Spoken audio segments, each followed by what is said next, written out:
السلام علیکم میرے پیارے ریڈرز اور لسنرز۔ آپ دیکھ رہے ہیں ناول رقیب الفت، قسط نمبر 38 کا حصہ اول۔ اشما کہاں ہو؟ بہت وقت ہو گیا ہے، پارلر والی کو کال کرو، کب تک آئے گی؟ مما، اکبر نے ہی کروائی ہے پارلر کی بکنگ، میں ابھی ان سے پوچھتی ہوں۔ ہاں، اس لڑکے نے تو ہمیں کچھ کرنے ہی نہیں دیا، ماشاء اللہ سے 10 دنوں میں چھوٹے سے چھوٹا کام بھی نمٹا دیا۔ سلطانہ بیگم نے اکبر کے لیے تعریفی کلمات ادا کیے۔ اس نے واقعی میں ہر چیز سنبھال لی تھی۔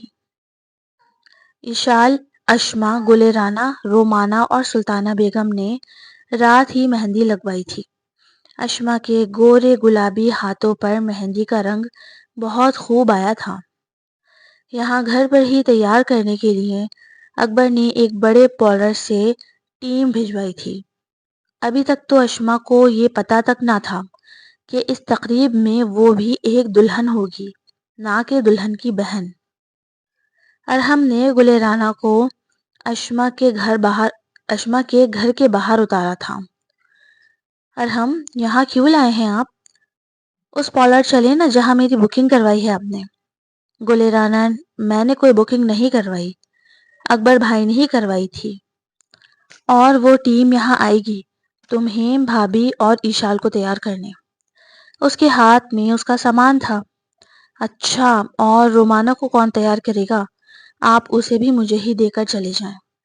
نہیں، تم جاؤ، آرام سے میرے لیے تیار ہو، رومانہ کو میں دیکھ لوں گا۔ تم ایسا سوچو کہ تم ہی دلہن ہو۔ گل رانا اس کی بات پر ہنسی تھی۔ دل میں سوچا، پتہ نہیں کیا کہہ رہے ہیں۔ ادھر گل رانا آئی اور ادھر پارلر والی کی ٹیم بھی پہنچ گئی۔ وہ 6 بیوٹیشنز تھیں، 2 کی ٹیمز میں وہ بٹی ہوئی تھی۔ ان میں 2 ٹیمز کے ہاتھ میں سامان بہت زیادہ تھا اور ایک کے ہاتھ میں صرف میک اپ اور مشینری تھی۔ اشما میم، ان میں سے ایک نے پکارا، میم آپ کو ہم تیار کریں گے۔ وہیں دوسری ٹیمز نے ایشال اور گل رانا کو تیار کرنے کا ارادہ ظاہر کیا۔ اشما، ایشال اور گل رانا ایک دوسرے کو حیرت سے دیکھ رہی تھی کہ ایسا کیوں، معمولی سے پارٹی میک اپ کے لیے اتنے لوگ؟ خیر، تینوں کو الگ الگ کمرے میں لے جا کر تیاری شروع کی۔ اشما کی تو آنکھیں اس وقت کھلی رہ گئیں جب رانی نام کی اس بیوٹیشن نے اسے بتایا کہ سر اکبر نے آپ کے لیے جوڑا، جولری اور تمام چیزیں بھجوائی ہیں، اور ہمیں آپ کو ان کے ساتھ تیار کرنا ہے۔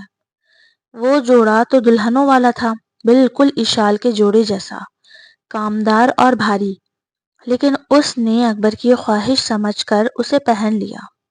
اب وہ آنکھیں بند کیے خود کو رانی کے حوالے کر چکی تھی، ساتھ ہی دوسری لڑکی نے اس کے بال بنانا شروع کر دیے تھے۔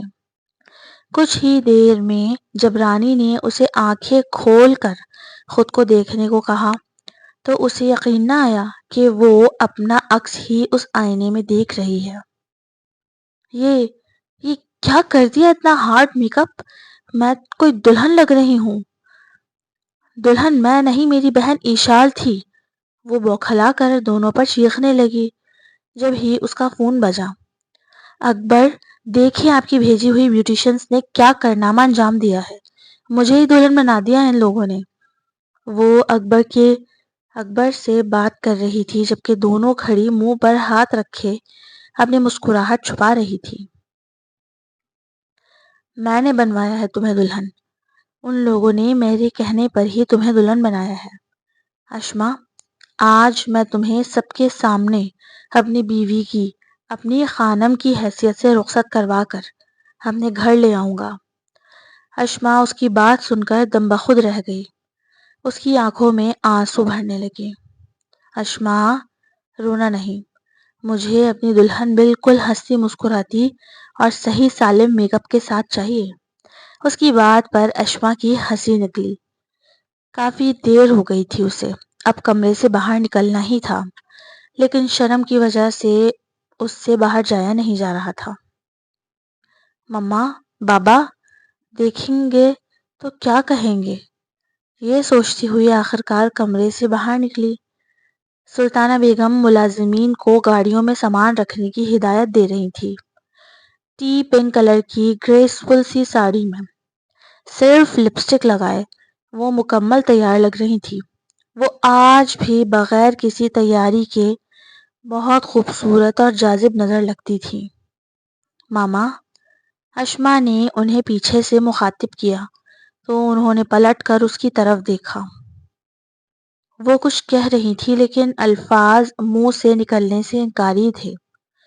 وہ بس یک ٹک اپنی بڑی بیٹی کو ایک حسین دلہن کے روپ میں بے یقینی سے دیکھ رہی تھی۔ اسے دلہن بنانے کا دونوں میاں بیوی کا بڑا ارمان تھا، لیکن وہ اسے اس روپ میں دیکھ نہ پائے۔ ابھی دونوں ماں بیٹی ایک دوسرے کو نم آنکھوں سے دیکھ رہے تھے کہ سالار صاحب پکارتے ہوئے ہال کمرے میں داخل ہوئے۔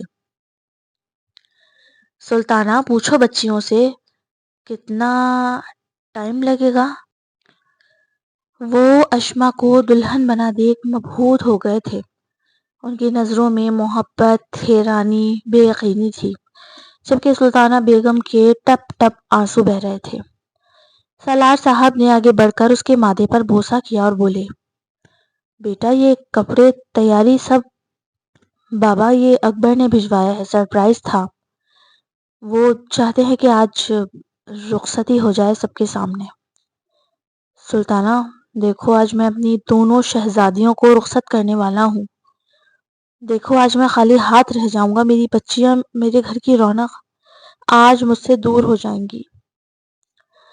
سالار صاحب باقاعدہ رونے لگے تو اشما کی آنکھوں میں بھی آنسوؤں کا سیلاب امڑنے کو تیار ہوگا۔ نہیں نہیں، تم مت رونا اشما، تیاری خراب ہو جائے گی۔ اور سالار صاحب آپ اس طرح کریں گے تو بتائیں بچیاں کیسے سنبھالیں گی خود کو؟ اور ابھی وہ ہماری جذباتی اشال، وہ آئے گی تیار ہو کر تو دیکھیے گا، اگر آپ زیادہ روئے دھوئے تو بیٹھ جائے گی منہ دھو کر کہ میں نہیں جا رہی۔ ہاں ہاں ہاں۔ سلطانہ بیگم کی بات ٹھیک تھی، جس پر سالار صاحب ہنس دیے۔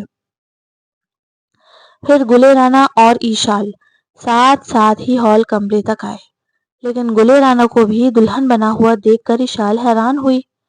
وہ بھی بہت خوبصورت لگ رہی تھی، لیکن جیسے ہی نظر اشما پر پڑی تو دونوں ہی اپنی پلکیں جھپکانا بھول گئیں۔ آپی، آپ کتنی پیاری لگ رہی ہیں۔ تم بھی اور گلے رانا آپ بھی، اشما نے محبت سے کہا۔ یہ ہمارے شوہروں نے کیا مذاق کیا ہے ہمارے ساتھ، اشما بھابھی مجھے تو شرم آ رہی ہے۔ اشما گلے رانا کی بات پر مسکرائی۔ تھوڑی دیر میں پتہ چلا باہر ان سب کو لینے گاڑیاں آئی تھی۔ وہ نہ صرف 3 گاڑیاں تھی بلکہ گارڈز بھی تھے ان کے ساتھ۔ پھر وہ ان محافظوں کی ہمراہی میں اس ہوٹل میں پہنچ گئے جہاں یہ تقریب منعقد ہوئی تھی۔ ارحم شاہزیب تیار ہو چکے تھے۔ رومان اور رومانہ شہزی کے ساتھ ساتھ ہی تھے، جبکہ اکبر کا ابھی کچھ پتہ نہ تھا کہ کمرے میں ارمان داخل ہوا۔ واہ ارحم بھائی اور شاہزیب بھائی، آپ دونوں تو دلہا کی طرح تیار ہوئے ہیں۔ باقی کی فیملی کو ابھی تک یہ پتہ نہ تھا کہ یہ شادی اصل میں اکبر کی نہیں بلکہ شاہزیب کی ہے۔ ایک دن میں انہیں کیا ہی پتہ لگ جانا تھا، جبکہ آدھا دن سو کر اپنی تھکان اتارنے میں نکل چکا تھا، اور آج ہی تقریب تھی۔ اور یہ بچہ کون ہے اور یہ پیاری سی گڑیا؟ ارمان نے ارحم سے استفسار کیا۔ یہ رومان ہے ارمان، اور یہ رومانہ۔ ارمان کو اپنے کانوں پر یقین نہ آیا۔ اس نے جیسے ہی رومان کا نام سنا اس کے چہرے کے زاویے تبدیل ہوئے۔ درد کے آثار اس کے خوبصورت چہرے پر واضح ہو رہے تھے۔ رومان؟ کیا رومان واپس آ گیا؟ وہ کچھ نہیں کر بل بیٹھا اور رومان کے چہرے کو بغور دیکھنے لگا۔ رومان کے چہرے کے خد و خال اکبر جیسے تھے، مطلب وہ اس خانزادہ خاندان کا صاف صاف حصہ لگتا تھا۔ ارمان نے اسے گلے سے لگا کر رونا شروع کر دیا۔ بھائی بھائی میرا رومان واپس آ گیا، دیکھیں دیکھیں بالکل ویسا ہی ہے یہ۔ رومان ارمان کا جڑوا تھا۔ اسی اعتبار سے اس کی موت کے بعد ارمان کو اپنا آپ نامکمل سا لگتا تھا۔ اسے تنہائی کا احساس ہوتا تھا، لیکن ابھی رومی کو دیکھ کر اسے اپنا بھائی کے آ جانے کا گمان ہوا۔ اور میں رومانہ ہوں، آپ مجھ سے تو ملے ہی نہیں۔ پنک کلر کی فراک میں ملبوس وہ گڑیا منہ بنا کر بولی تو رومان فوراً بولا، پہلے اس سے ملنے، نہیں تو ابھی منہ بن جائے گا میڈم کا۔ روما نے رومی کو گھورا۔ تم رومانہ ہو؟ ارمان نے نافہمی سے ارحم کی طرف دیکھا۔ ارحم نے اسے اس طرح الجھا ہوا دیکھا تو بولا، ادھر آؤ بیٹا۔ اس نے بھائی کو اپنے پاس بلایا اور اسے سمجھانے لگا، ابھی میں تمہیں تفصیل سے سب باتیں نہیں سمجھا سکتا، ابھی وقت ہو گیا ہے، ہال میں چلتے ہیں۔ اور ہاں، یہ رومان تمہارا رومان ہی ہے۔ یہ بات کر کے وہ لوگ ہال سے جا چکے تھے، جہاں پہلے ہی تمام مہمان آ گئے تھے۔ پورے ہال میں لوگوں کا جمع غفیر تھا، امیر کبیر وڈیرے اور جاگیردار، جن کی بیگمات کے ساتھ ان کے بچوں کو سنبھالنے کے لیے دو دو ملازمائیں ساتھ تھیں، اور ان کے گارڈز تھے۔ ساجدہ ذاکرہ حسن بھی ہال پہنچ چکے تھے۔ اتنی تیاری اور اپنے اتنے جاننے والوں کو دیکھ کر انہیں حیرانی ہو رہی تھی۔ وہ سب سے ملتے ملاتے اسٹیج کے قریب ایک ٹیبل پر بیٹھ گئے۔ اب انتظار تھا تو بس اکبر کی دلہن کا۔ To be continue AWZ novels, don't copy my novel. Do like, comment and subscribe. بہت جلد یہ ناول ختم ہونے والا ہے۔ پھر ملتے ہیں اگلی قسط میں۔ اللہ حافظ۔